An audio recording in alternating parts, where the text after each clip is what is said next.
I'm Patrick Watson, I'm an astrologer, and you're watching 12 different types of Aries Rising.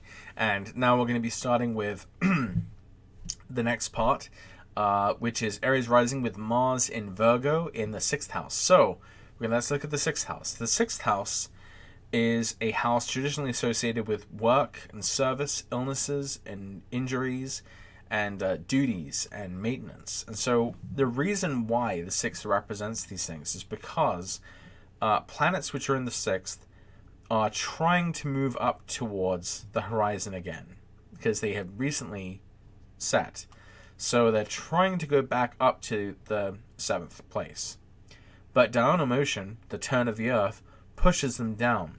So planets in the 6th house are continually resisting upward as they're being pushed down. So it's a place where planets are kind of struggle, are kind of trapped, and they struggle. And the 6th house was actually traditionally associated with slaves, which in modern times, is sort of translates to like employees or people who are in service to us, or places that we're in service to others.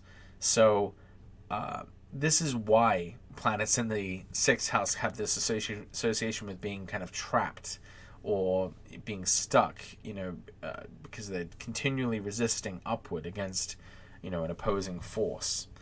The 6th is also the joy of Mars, since it's a nocturnal malefic house, just as Mars is a nocturnal malefic planet.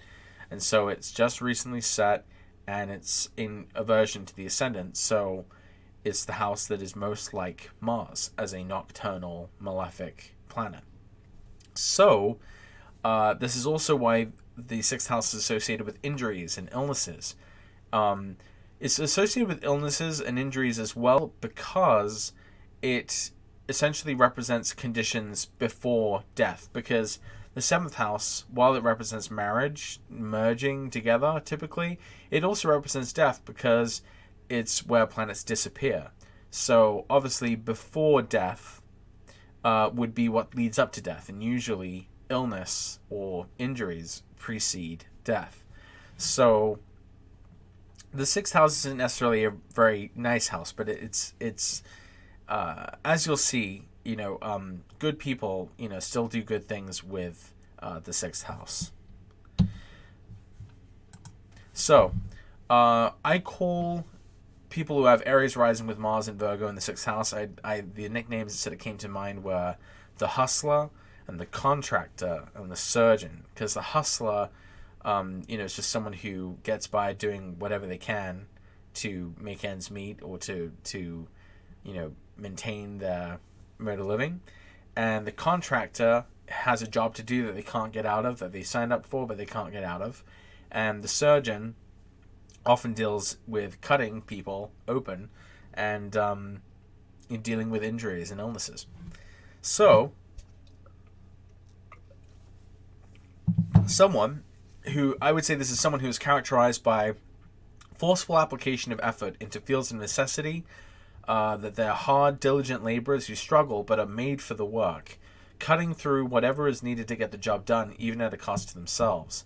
And this is one of the most common signs for Mars to be in, so this is one of the most common ascendant rulers for Aries risings. So Clara Barton was a nurse, and she was the founder of the Red Cross. She was born with Aries rising with Mars in Virgo 6th, and her birth time was quoted as just before noon. Aries started rising at 11:45 a.m., so it's basically certain that she has Aries rising with Mars in Virgo 6 as the ascendant ruler. Interestingly, she was paradoxically timid and shy, yet courageous enough to be a nurse on the battlefield. And so it's interesting because she first realized that she might want to be a nurse when her brother fell off a roof. And this is about when she was 10 years old. And so she kind of helped him get better.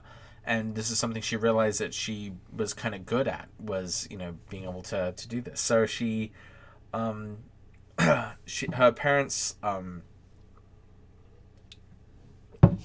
her parents knew that she was really, really shy, and they wanted to kind of get her out of it. But basically, she later on she got a job as a teacher, and she was instructed to open a new school. So remember, the 6th house is like this place of work, right, and employment, service.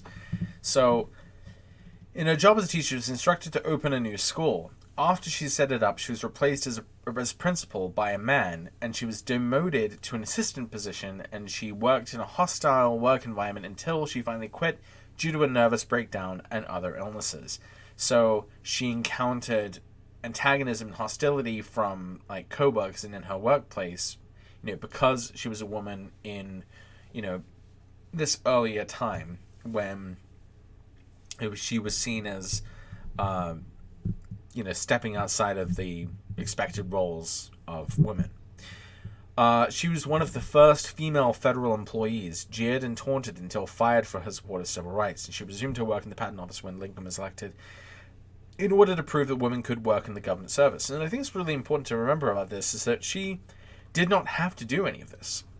The easiest thing to do in her situation would have been to just, let the men do the work and, find a good man to marry, etc. But she didn't. She chose kind of the harder path, and she did it because she could. She was able to, and I think that says something about the sixth house that like it's people who don't cut corners. Like they're people who kind of do the everything that they're like kind of more or less like supposed to do, not necessarily mandated by others, but it's because the sixth house is a place of struggle, so she didn't take the easy way, she took the hard way. She struggled, and of course we know she's most famous as for being a nurse during the Civil War. She was called an angel of the battlefield. She was even struck by a bullet while nursing, and talk about work hazards.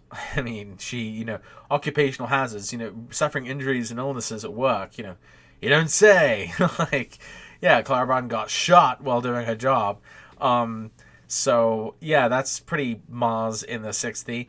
And she also founded the American Red Cross, which is this humanitarian organization that provides emergency assistance, disaster relief, disaster preparedness, education.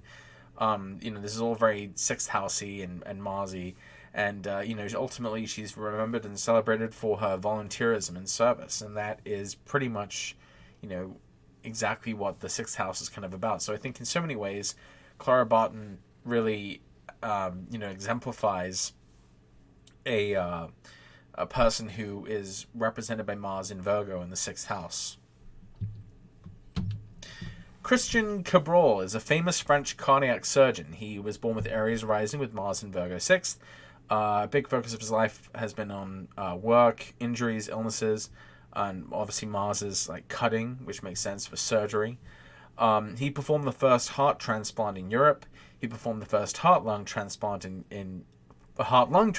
Europe. He performed the first artificial heart implant in Europe, and he pioneered other cardiovascular surgeries. And he became president of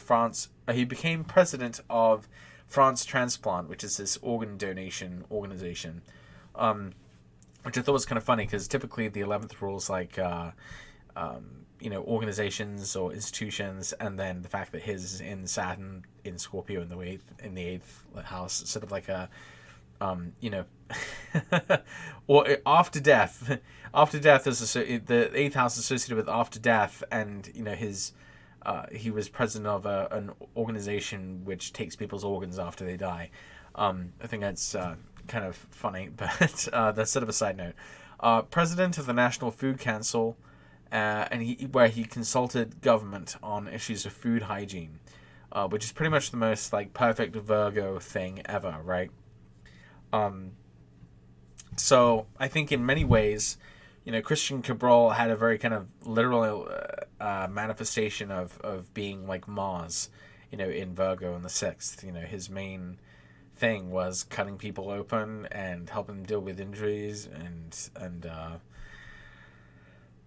being all Mars and Virgo-y. So, wow, I'm kind of losing it now. All right. So that is Christian Cabral. Let's see who do I have for my next example. Oh yeah, Jane Swift. So, somewhat similar to my first example, Clara Barton. Jane Swift was born with Aries Rising and Mars Virgo 6th, and she was the first female acting governor of Massachusetts. And she was criticized for her work-life balance due to the birth of her twins shortly after assuming office. And normally, I think people wouldn't give so much of a crap about this, but this is a different time back in the early 2000s. People were still kind of dodgy about, what work women do. Although, when you kind of read about what exactly she was accused of, you kind of see where that might get someone into trouble, regardless of the fact that, we embrace mothers, being able to work with young children. So one thing she did is she was found guilty by an ethics investigation into her use of staffers to babysit her daughter while, she was on the job. And she was also investigated for use of a state police helicopter to get around heavy Thanksgiving traffic when her child was sick.